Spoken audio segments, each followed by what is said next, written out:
তো প্রথমে আসি যে ভাই আমি সবই পড়বো, আমাকে একটা ডে ভিত্তিক প্ল্যান দেন যে আমি কোন দিন এখন কোনটা পড়বো, ঠিক আছে?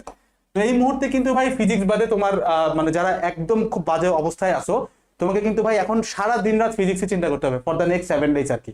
মাঝখানে কিছু সময় পাবা, কারণ মানে এটা ডিপেন্ড করে। ধরো তুমি যদি টেস্ট পেপারের ভিডিওটা দেখে নিজে নিজে করতে যাও, দেখো গোছানো খুব জরুরি, কারণ পরীক্ষার আগের রাতে পুরো জিনিসটা যদি তোমার কাছে গোছানো না থাকে, তুমি চাইলেও ভাই শেষ করতে পারবা না, কারণ মাত্র 24 ঘন্টা।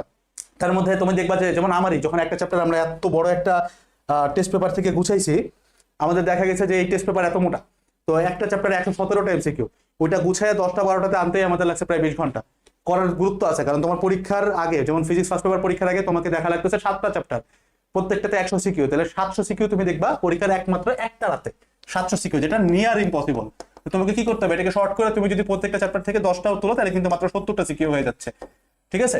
তো ধরো তুমি কম্পিটিশনে আসো, তাহলে তুমি চাইলে ফিজিক্সের সাথে অনেকগুলো ব্যাপারও পড়তে পারবা, অনেকগুলো চ্যাপ্টারও পড়তে পারবা। আমরা তো ফিজিক্স আর ম্যাথ করাই দিচ্ছি, তো একই দিনে দেখা যাবে যেদিন ফিজিক্স পড়তেছো ওই দিন চাইলে কেমিস্ট্রিও পড়তে পারবে, এই দিনগুলোতে চাইলে ম্যাথ পড়তে পারবা, বায়োলজি পড়তে পারবা, দ্যাটস আপ টু ইউ।